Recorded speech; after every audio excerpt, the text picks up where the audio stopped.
Welcome to the Nick Blevins Family Ministry Podcast. Our goal is to help you maximize your church's potential. You'll hear from top leaders in children's, student, and family ministry about the principles and practices they use. Now here's your host, Nick Blevins. Hey everybody, welcome to episode 54 of the podcast. In this episode, I interview Will Hutcherson, and Will and I talk about partnering with parents. All of our churches want to partner with parents well, don't we? We want to do a good job of pouring into parents, equipping them, encouraging them, helping them lead their kids in matters of faith. And so Will and I talk about how his church has always wanted to partner with parents and some of the things they've done in the past. But recently, they really put an emphasis on this. And I love the things that he walks us through, kind of their key points that they focus on, and then some of the real practical things they're doing within those points. You'll love this interview. I think it'll give you some great ideas and things that you can use at your church as well. As always, we'd love for you to rate and review the podcast on iTunes. If you can go in there and do that, really appreciate it. That helps get it in front of other leaders and plays a big part in terms of how iTunes ranks it and who they show it to when you search and all that kind of stuff. So I definitely appreciate that. But without any further ado, let's go ahead and jump into my interview with Will. Well, I'm joined by Will Hutcherson. Will, welcome to the podcast. Thanks for having me. You bet. Tell us a little bit about yourself and your family and your church. Man, I'm in Fort Meyers, Florida, and I'm at a church called NextLevel Church, and been here for almost 10 years, actually. So I love NextLevel. I love being in Southwest Florida. It's warm here as opposed to Baltimore, where it's often not. And still cold, even though it's May. It's crazy. So it's great, man. I have 3 kids. My wife and I have been married for 8 years, and I have a 7-year-old, a 4-year-old, and a brand new 7-month-old little girl. So that's awesome. She's doing well. She's doing well. Yeah, she's actually sleeping really well too, which is what matters when you have a baby. That's true. That is like the thing that matters almost the most to parents. That's right. And health. That's right. Yeah, for sure. That's awesome. So at your time at NextLevel, before we're going to talk family engagement, we'll jump into that. But before that, it might be helpful for people to just hear kind of the roles you've served in there, because that has changed a bit, right? Oh man, well, in ministry, you never really truly do one job. But when I started at NextLevel, I was 23. Started as a part-time youth pastor, and from that, ended up doing video and production for the weekends, along with student ministry, and became full-time student ministry pastor about a year and a half in. And from there, I did the typical youth pastor thing, kind of that and we were portable for quite a while, 5 years of the time that I've been here at NextLevel, 9 years total. And so for a while there, I was a part of and in charge of the setup and teardown of our portable campus. So, all sorts of things, from portable to permanent to now overseeing both kids ministry and student ministry and our young adults over the last 5 years as a next gen pastor. That's awesome. And how many locations is NextLevel now? So we have 3 locations and a dream center. And a dream center. What's the dream center like? I didn't know you had a dream center. This is as long as I've known you, I didn't know this. This is news. So you didn't know this? New information. Yeah. So Dream Center we've been doing community outreach in our areas of town that I would say are the hardest hit when the economy, tanked, and are just in poverty. Most families are just struggling to make ends meet. And so our Dream Center is an old grocery store that we purchased, and it's actually in the middle of renovation. But we've been doing outreach in those communities, in that part of our community rather, for the last 10 years. And so now this facility is just an opportunity for us to continue to mentor more students, mentor more kids, help families, with financial classes. And we're going to have a clinic there for medical purposes. We're going to have a food pantry there. It's just going to be a huge outreach center to help lift families out of poverty in our community. That's awesome. That's really cool. And how long has it been there? The Dream Center? We've had that under a year. So it's actually fairly new. So the fact that we've known each other so long, you didn't know about the Dream Center, it's okay. I don't feel as bad about it. Yeah. No, you're good. You're good. That's awesome. And our friend Nina Schmidgall at the National Community Church in DC just opened That's Dream right. Center, which is really cool. Yeah, that's awesome. I'm trying to, since that is not 20 hours away or however far away you are from me. I'm definitely going to try to get to the Dream Center there in DC soon. In fact, I'm going to try to the plan is to gather a bunch of children's ministry leaders from the area, maybe some student leaders as well. And, whoever wants to see it, because I'm sure everybody would like to see it and learn from it and all that stuff. That's cool. That's awesome. Well, we're going to talk about family engagement and what that looks like at NextLevel, what it's looked like in the past, kind of what some of the stuff you're doing now. You just said you came out of a 2-hour meeting this morning where you were talking about it. So it's a big focus. But before we talk about like what's coming up or what you're dreaming about, what has it looked like before at NextLevel? Well, this is a big focus for us. So, Nick, thanks for having me on your podcast and even asking me to talk about this topic because it's something I'm living in currently. It's something that I've been thinking a lot about.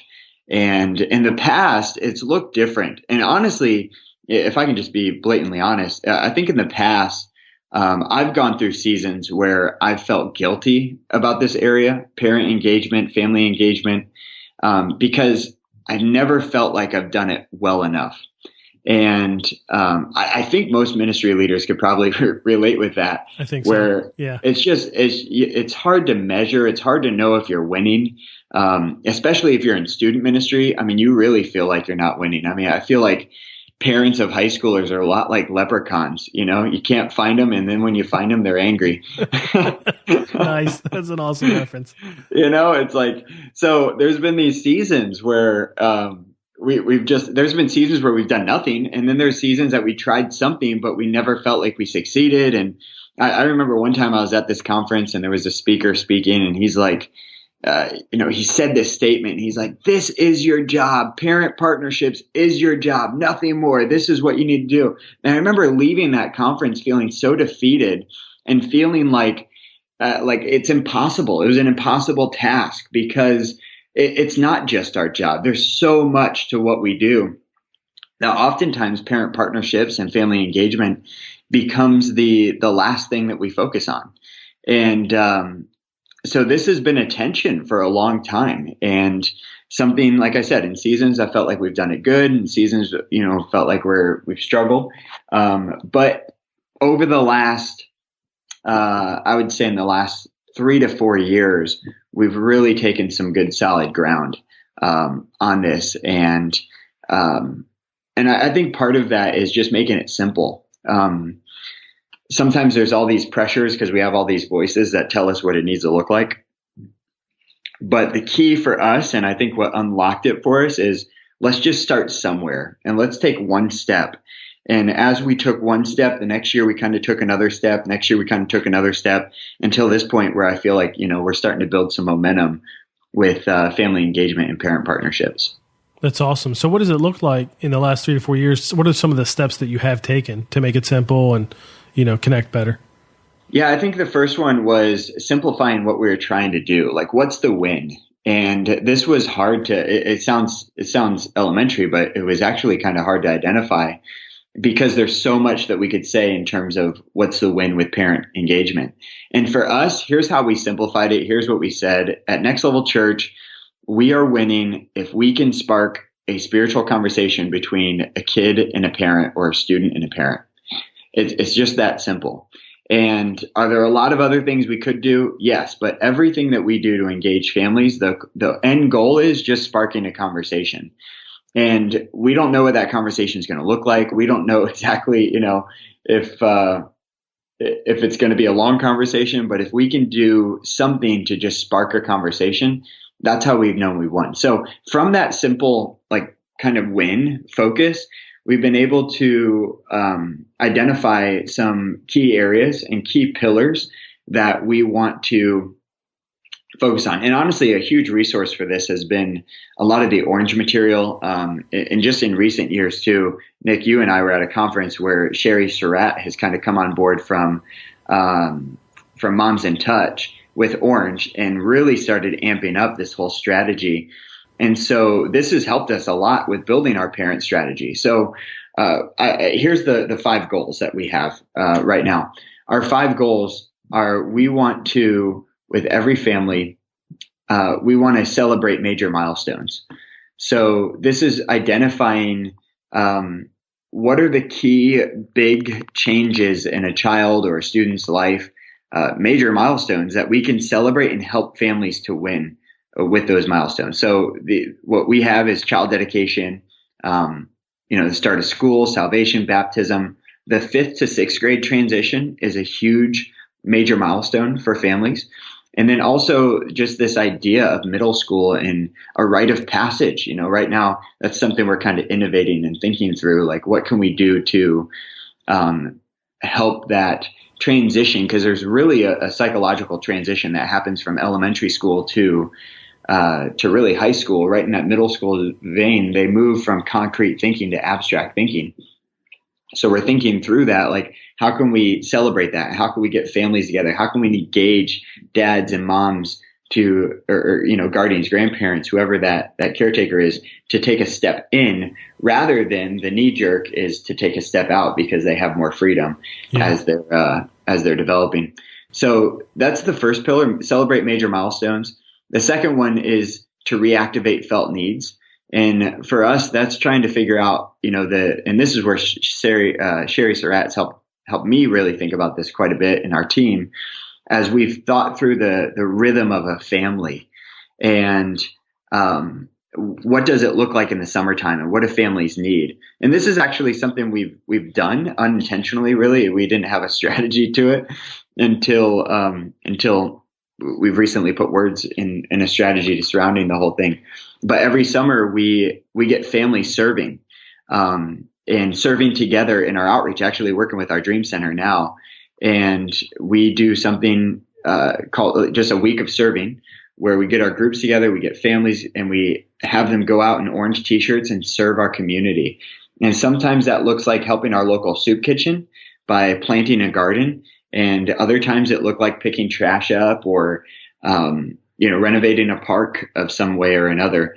But it's so cool. This is one of the coolest things I think we do all summer is to see families, parents with their 8-year-old kids, with their teenagers side by side, getting dirty in the heat, sweating for the sake of someone else. And the reason why I think I love it is because parents in that moment are teaching their kids that they're part of a bigger mission and that their lives aren't just theirs to live their own, that they can be others focused. And they're not only telling them that, they're actually modeling it in real time. So, but really thinking about that and thinking through what are their felt needs of each family. So some of the questions that we've asked recently are, how can we reactivate families in the spring as they're coming out of the Christmas chaos and they're trying to restart, getting to the last bit of the school year and finishing strong. I think the most stressful time for families, at least this is the case with, I think for my family and having a first grader, is the springtime. I've talked to a lot of parents of high schoolers, same thing. I've talked to teachers who the period between Christmas break and spring break are the season that the referrals go up and kids are tired and they're having a hard time finishing the year strong. I think it's a stressful time for families. So we've been asking the question, what can we do in that stressful time for families? How can we help alleviate that? How can we encourage families in the springtime when they're trying to finish the school year off strong? And then the third one within our family engagement strategy is we want to connect parents with each other. And I think we all know this, that there's a lot of power that can take place when we get people in a room face to face talking about, common issues, common problems, common, just having a common ground. And we've really debated on where to put our focus. We've talked about and considered doing family events. And I know some of my friends and your friends, Nick, they have a lot of phase events. Some of them will do, like a big phase banquet or a dinner of some sort, and they'll do that throughout the year.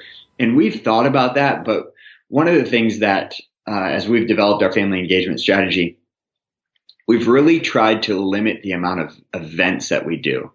And I think every church leader can relate. I mean, after a while, it feels like we're eventing ourselves to death, and definitely. I think that's probably most churches.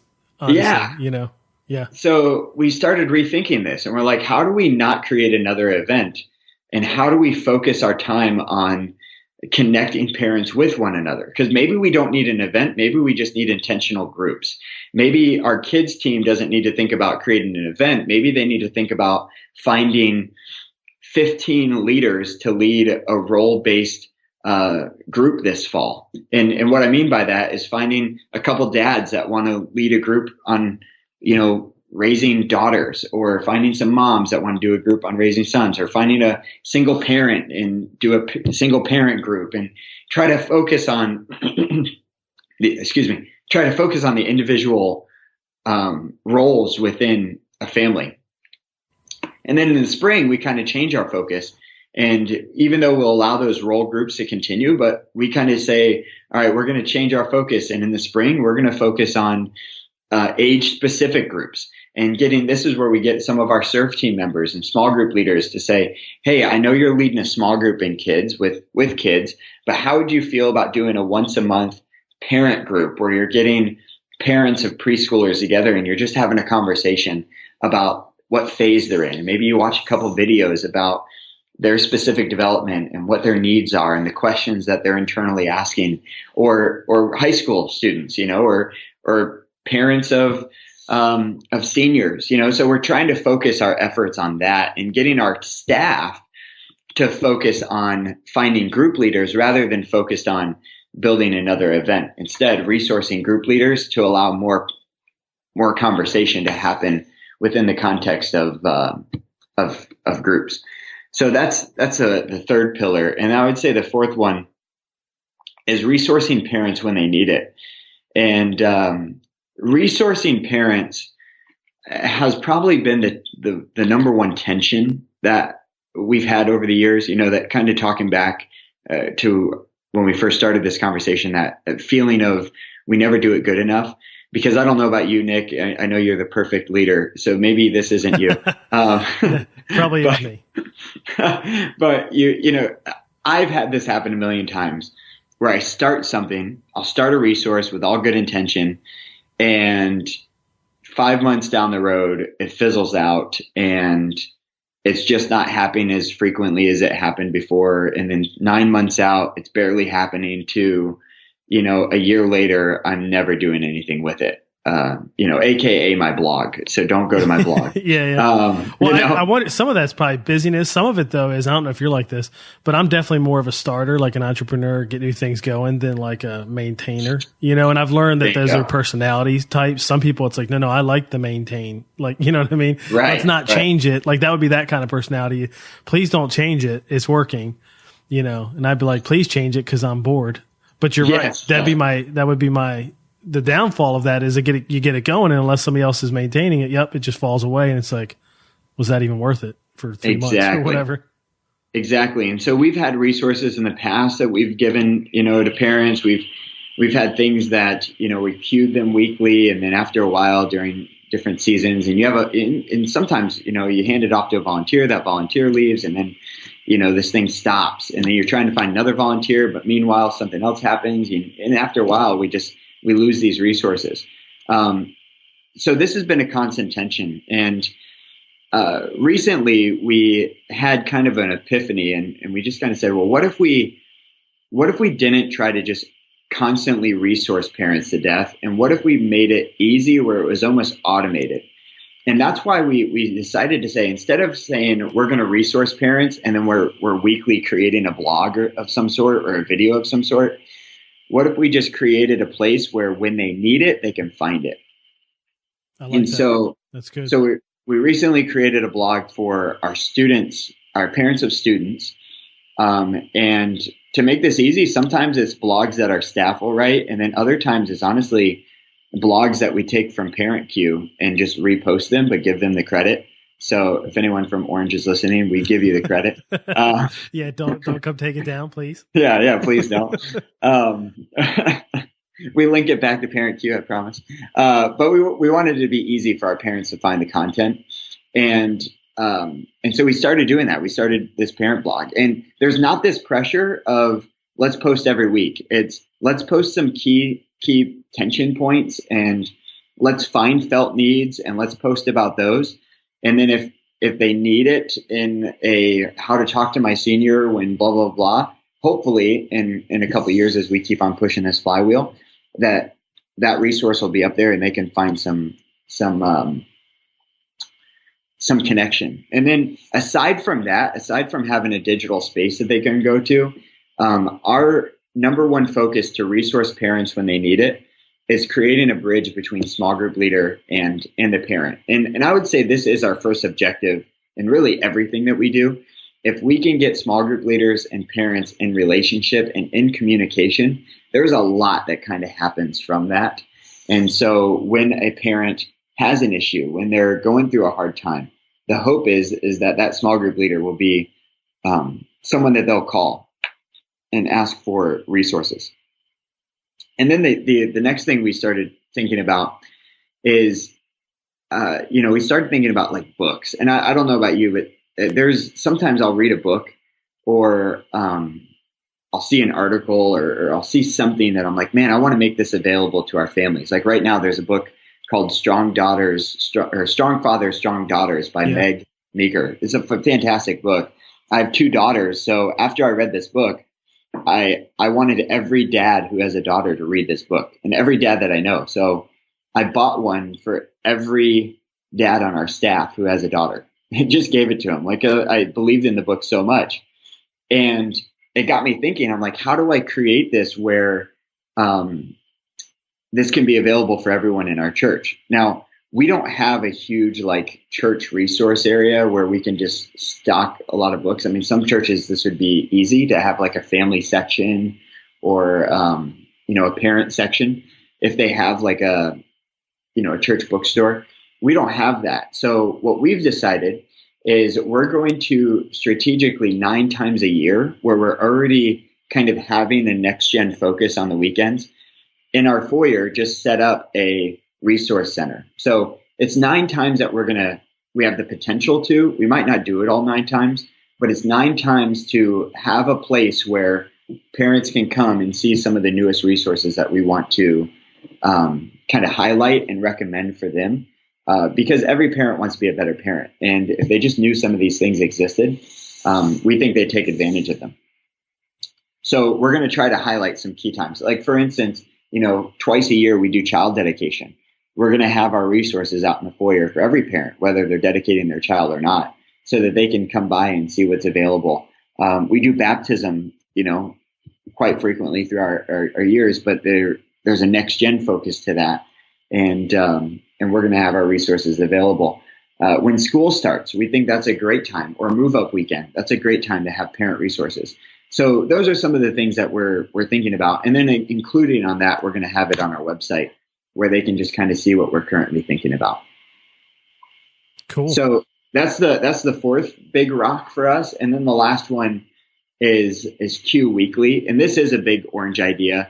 And it's, how do we weekly Q our parents? And honestly, I would say this is probably the area that we felt like we've done the best at over the years. And it's the area that if there's one place that I'm like, we've consistently have done this, this is probably that one. Especially with kids ministry. I think with kids ministry, we've done really well with Qing Weekly. With student ministry, it gets a little bit more challenging. And I think most student pastors would agree that it's not easy to cue parents of high schoolers. And mainly because, like I said, they're leaning out.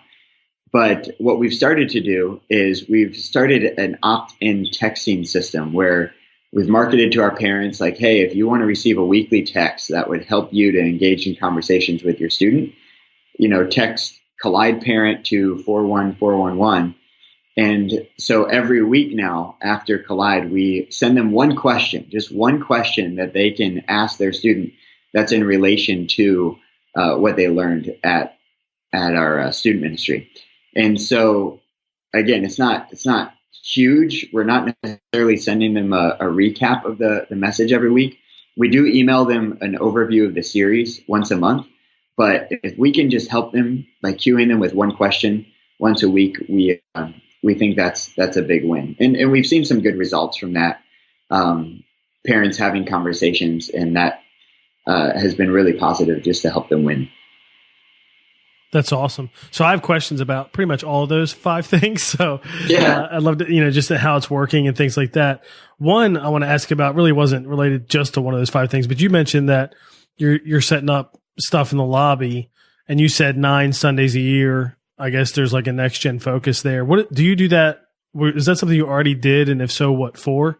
Or is that something you started as part of this, approach to partnering with parents?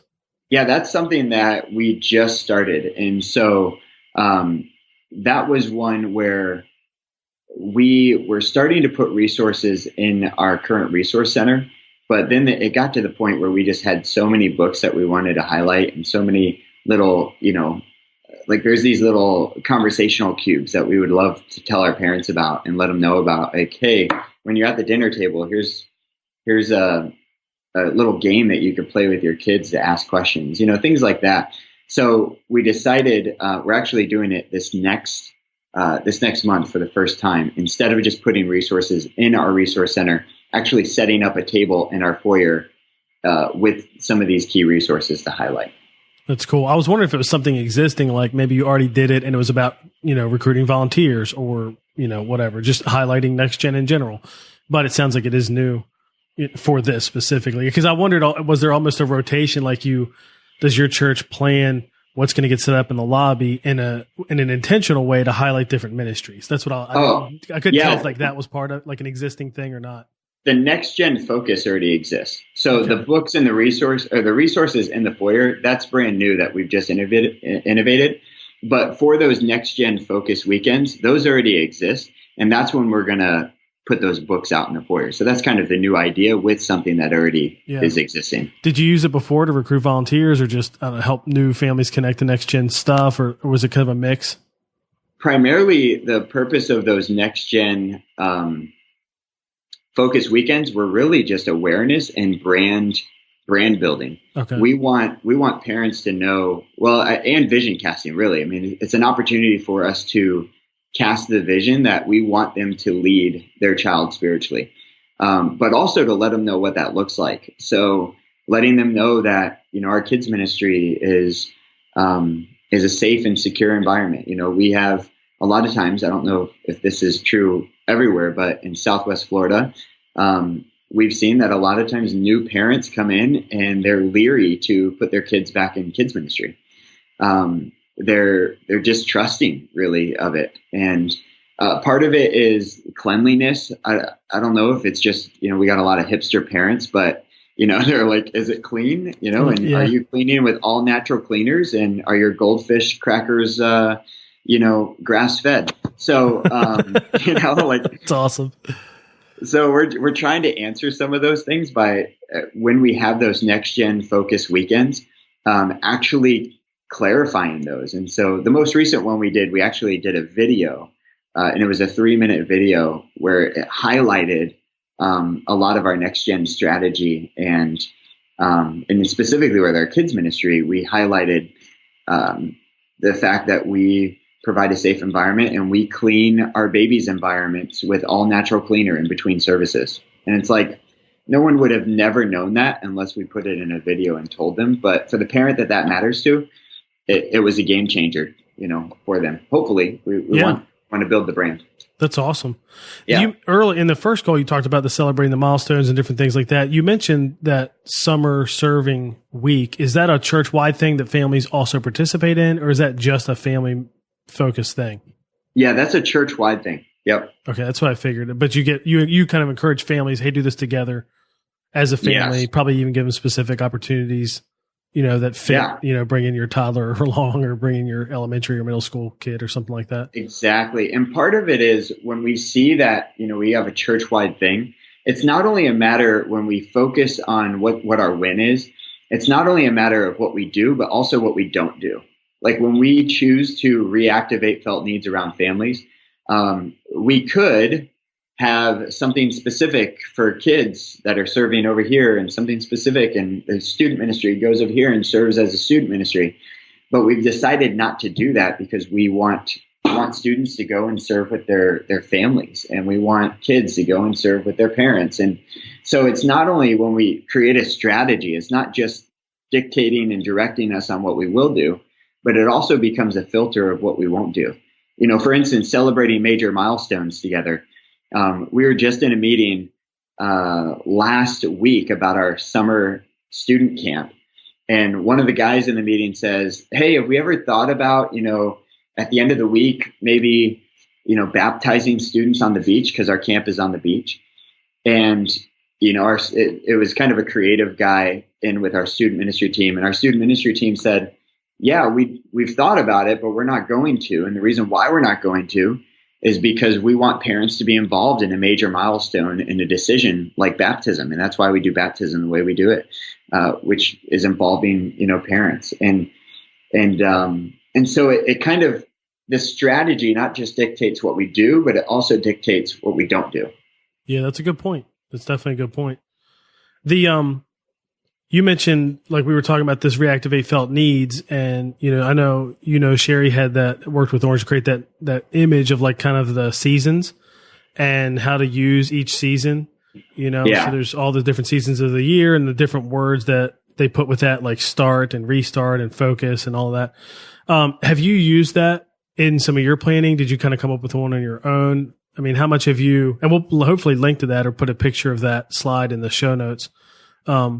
Is that something you've kind of worked on too, to really leverage different seasons in a family? You mentioned this season being so busy, spring and all that. Is that something that you started because you saw that, or had you already worked on this idea of like programming by season?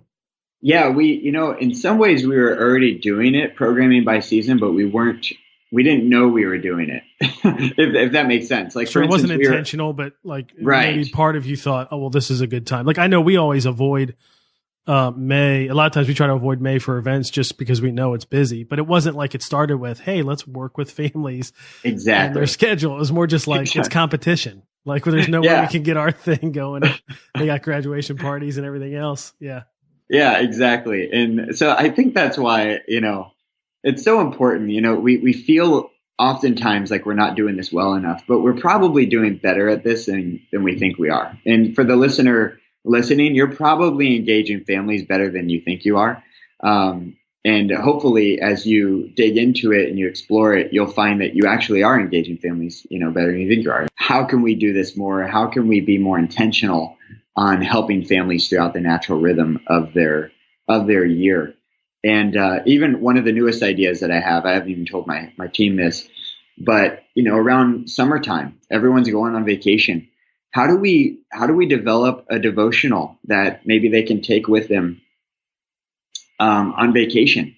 So hey, here's a devotional that you can do each morning on your vacation with your preschooler or your elementary school student or your middle school student, high school student, whatever that is.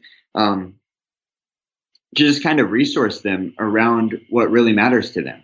As a dad, I'm like, man, if I had something like that, if I created something like that, that would be great. I wouldn't mind starting my each morning with vacation, kind of leading spiritually in that regard.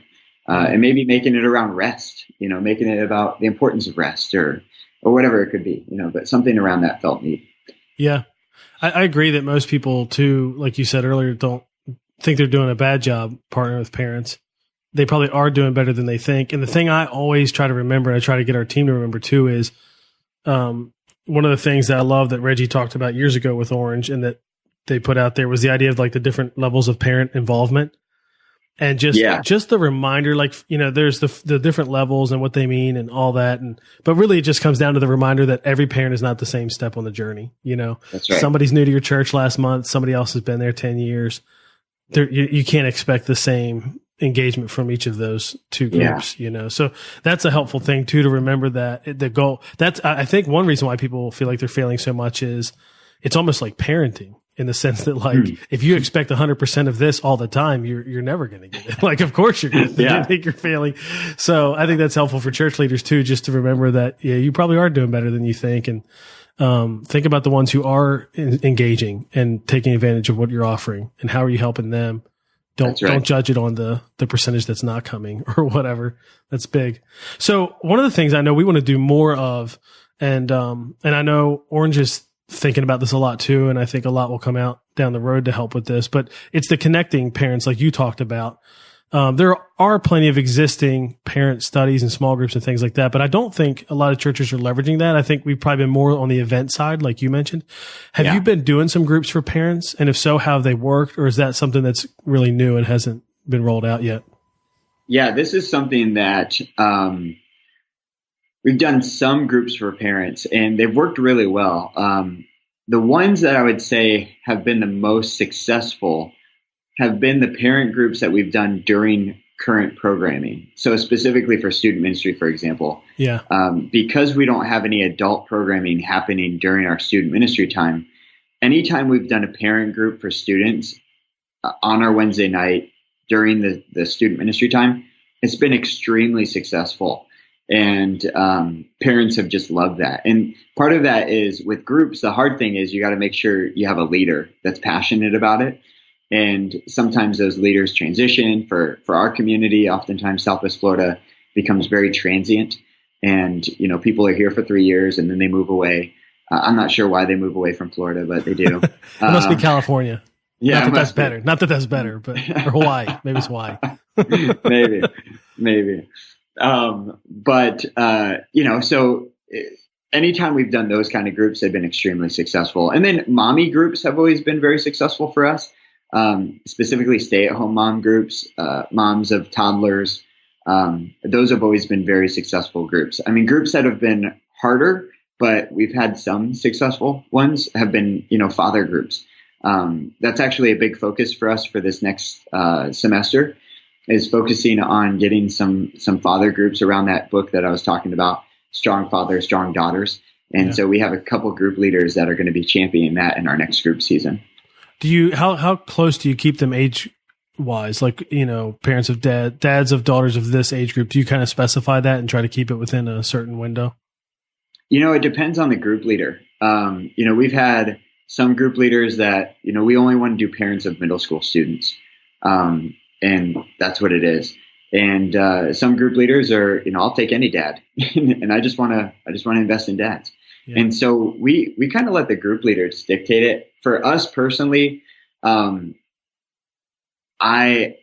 don't necessarily want to micro dictate what groups will have during a specific semester. I mean, I would love if I could, have, these exact 20 groups every single semester. But I want to make sure that the group leaders are passionate about it, and it's not just going to become a Sunday school class kind of thing. How does that side of it, the groups thing, work with your existing church model for groups for adults? You know what I mean? Is it an add-on, like an option? Is it pretty integrated? Yeah. So this is a tension. This is a constant tension because our groups teams focused on this to some degree, but there's also a bunch of other groups that they're focused on. So this is really a big part of our next gen team and champion this part of just saying, hey, try to be on the lookout for group leaders for these specific groups. And then in terms of launching them, and that's completely a part of the group strategy. But we kind of own the responsibility of accomplishing the goal together. Okay, so they do still manage a lot of it under the group's heading, so to speak. But absolutely. You're probably talking about content and, hey, can we do this book or can we offer this group? And so there's a little bit of a partnership there. That's good. Exactly. Yeah. So we develop a little bit more of the, hey, here's what we'd like groups to pick from in terms of curriculum or resourcing. But yeah, they manage it from there. Have you heard of Champion Tribes, the new thing Jeff Henderson and some others are working on launching? It's we just had him on the podcast by the time this records, it will have aired, but it hasn't yet at the time we're recording.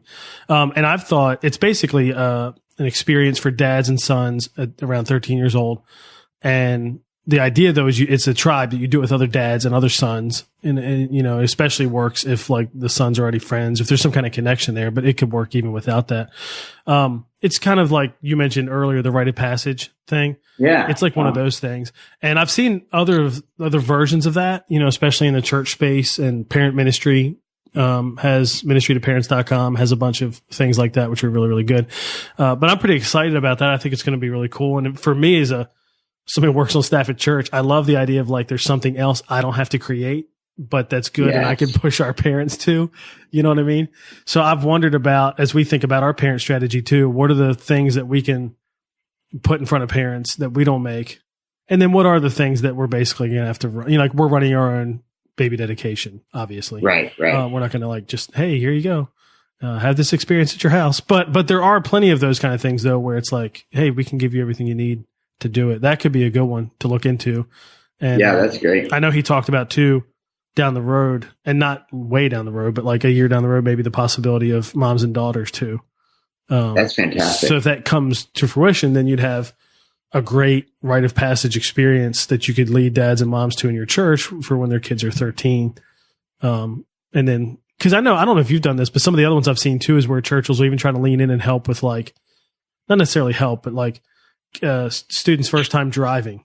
You know, it's like, we're not having an event, but here's something, a guide, here's a resource. I think of the cell phone thing is huge. You know, your first cell phone. I find that that's not one we've helped parents with that, but I don't feel like we've got on the front end enough. We're not catching them right before they're giving the cell phone. And that's the best time, obviously, to jump into something like that. So anyway, those are all different rites of passage or different milestone type things that I've seen that could be helpful. You know, if church leaders would take them and then give them to parents, I think that'd be a good thing. Yeah, that's great. I mean, that's brilliant. I didn't know about the Jeff Henderson thing. I'm going to check it out. We've asked the question, just what you're saying in terms of driver's license. I mean, remember when you turned 18? I don't know if this happened for you or if it happens everywhere, but I've talked to a couple of people where you turn 18 and Gillette like sends you a razor if you're a guy. yeah. In the mail, you know? And, well, like we've talked about that and we're like, everyone remembers that and we never know exactly how they knew, you know, they're buying some kind of list somewhere. They're buying something, but imagine if the church showed up in those kind of moments, you know, and maybe it's not a razor, but what is it? And how can we figure out more of those opportunities to add value in major milestones? So that's kind of another thing that we've kind of popped up and questioned recently as we're developing this strategy.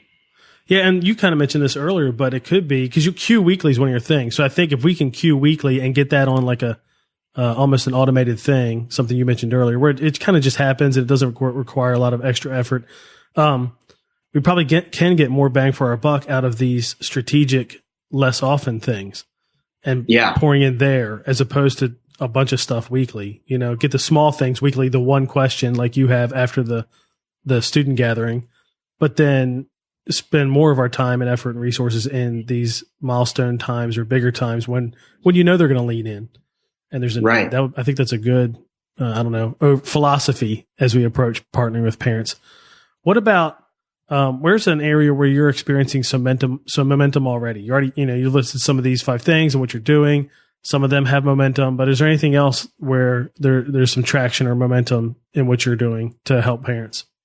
Well, I would say anytime we've responded or communicated around a felt need. You know, I think about when last summer we had a shooting that took place in our community, and it made national news. It was a club shooting. It was like 6 weeks after the Orlando shooting, and it like rattled our community. 2 teenagers died in that shooting. And when we responded and we showed up and just started helping parents to have conversations with their kids, and we actually held a prayer event, you know, down in those communities and invited our student leaders to be a part of that. But anytime we responded in key moments, we've seen a lot of momentum, and a lot of parents kind of very thankful for the resources that were given them. Recently, it was as simple as recognizing and seeing the tension of the 13 Reasons Why, the Netflix show. And a lot of parents scratching their heads. They're like, what is this? And how do I talk to my kid about it? They're seeing it on the news, and it just created a lot of questions, and parents didn't know how to talk to their kids about it. And so we just created a blog post, and it was just a simple blog of here's how you talk to your kids, and here's how here's what it's about. Here's a couple summaries. So if you don't want to watch the whole show, you can kind of get an idea of what it's all about. And here's some questions to ask. And so by doing that, we've seen a lot of momentum. I mean, just in like 4 days, we had over 650 views just on that one post, because it was a hot topic and parents were super hungry for the content. So anytime we've seen a need and we responded, we've seen a lot of momentum in that. I would say, and off the top of my head, I mean, that's kind of the only thing that really comes to my head in terms of momentum. We've always noticed, like when we would share Parent Q articles on our Facebook pages, like you were talking about earlier, you share them in the blog and steal them from Orange. But no, I'm just kidding. We don't have a blog, so we would just share it on our Facebook page. And you can always tell, Facebook tells you how many clicks or views or whatever. And certainly the ones that are felt needs are way higher. And it's interesting. It's not surprising at all. But the other ones that are higher are the ones that speak to the insecurities of parents. So if the title were like somebody wrote it from their heart, just being open, like why I feel like I'm failing at this, or why this is so difficult, or why I don't feel like I measure up here. So many parents feel that they're clicking that. And I think there's just a comfort in knowing maybe maybe I'm doing a good job. This is normal, it isn't me. It's just, this is hard. And so those have been good too. And I think they speak to that same felt need, that need of like, I don't know what I'm doing. Is this right? So that is, and, I think that's, again, something that can't necessarily be programmed or routine, but if like you're doing, if you can lean in when those opportunities come up, you can really help parents make a difference. That's such a good point. I mean, part of what in terms of creating this plan, one of the first things we did was we surveyed parents. And that insecurity that you're talking about is exactly what we found in our surveys. We found that half of our parents felt like they were adequately equipped to lead their child spiritually, and the other half didn't. And there wasn't really a middle ground. Like they either felt confident or they didn't. Like it was pretty drastic in terms of our survey. And so I guess if I could leave everyone with something that maybe it's just kind of the steps that we took in developing our process. Because, as you said that, I mean, the first thing we did was we surveyed parents and we kind of did some research. The second thing we did was we blue skied it. We got some of our key leaders in a room, and blue sky is just a way that we say sky's the limit. If we could do anything, what would we do kind of thing. So that way you don't get bogged down by, well, we'll never do that because that's too much work, So we kind of get in a room and we blue sky and we say, if we could do anything, what would we do? And we just came up with a bunch of ideas on how to engage parents. And we don't do half those ideas, but the goal was to just brain dump and brainstorm the whole thing. And then the third thing we did was we had a meeting after that, and it was kind of our decision-making meeting where we considered our current resources. We kind of said, okay, in light of how much, the money that we have in terms of finances, the people that we have, the organizational energy that we have, a lot of times we start new things and we don't take into consideration the organizational rhythm or the organizational energy. And so we kind of thought about that holistically as not only for our next gen department, but even our whole church, making sure we're not just constantly berating parents with new information. The fourth thing we did was designing this plan. And that's where, those 5 things, we've kind of designed that out. And a lot of that was from the help of Orange. And then the 5th thing that we did was we presented it to key leaders, to our lead pastor, to our staff, our volunteers, and our students. And then at the 6th part of what we're at right now is kind of getting it launched and the automation and automating certain things. Even with the texting thing that I was talking about, we can schedule those texts out. So we're just kind of creating an automation and delegation and scheduling it so that this is something that can continue to be valuable to our parents, but something that doesn't necessarily burn up all of our focus and energy all the time in many ways. That's awesome. We could probably have done a whole podcast just on the steps there. Is the survey something you could share? Because I'm sure people would love to see that, like the questions you used and all that. Yeah. I just taught this at Orange Conference a few weeks back. So I'll give you my slides from that presentation, which has a lot of these things in it. And I'll also give you that survey. That's awesome. People love to see that. Is the results something you could share too, as long as they're not, I mean, obviously it's something that is able to share, just kind of the ones that collectively pull together, not obviously individual comments or whatever. Yeah, we could totally do that. Cool. Because I mean, obviously people need to do their own, with their church, but I think it'd be cool too to just see another church and what were the responses there, and how did the same things track as a comparison. It'd be really cool if we just got a bunch of people to do a big, massive survey, and how do we survey hundreds of parents from around the country and see what the trends are? I'd love that data. That's a great idea. And I think we should make that happen. So I'm making a note right now. Nice. I have way too many notes from our call already. So now I've got to make sure I get all my notes organized.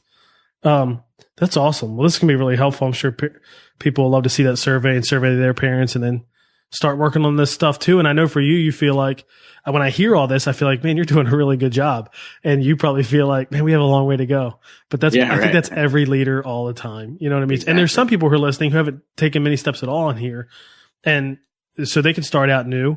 And I tell churches all the time, sometimes depending on where you are, the size of your church, what's good. Like last year, weren't you doing like 4 roles in one, or 2 years ago or something? Oh, yeah. So sometimes there's times you just have to put it aside. And you just can't, I mean, you want to, but you just can't do it then. So hopefully everybody listening understands where they are. And if this is the time to lean in, they can jump in to some of this stuff and get started on their own. If people have some more questions or want to connect with you, how can they do that?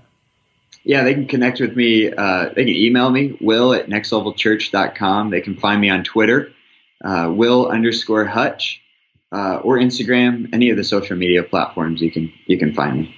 Cool. Thanks, Will, for coming on the podcast and sharing all this stuff with us. And thanks for the work you're doing to connect with your parents. This sounds great, and I hope it's really, really fruitful. Thanks, man. Appreciate it. Lots of great stuff there from Will, wasn't it? I love how he's being intentional about partnering with parents. We all want to do that. We want to do a better job. I think all of us feel like we could do a better job, and there's more that we could do to help parents. So we'll put everything we talked about in the show notes. You can get those at nickblevins.com/episode 54. Be sure to subscribe to the podcast as always so you never miss an episode. And we'll see you next week in the Family Ministry Podcast. Thanks for listening to the Nick Blevins Family Ministry Podcast. We hope this helps you maximize your church's potential. We would love to hear stories of how you apply what you've learned. You can do that by leaving a comment on iTunes or in the show notes at nickblevins.com.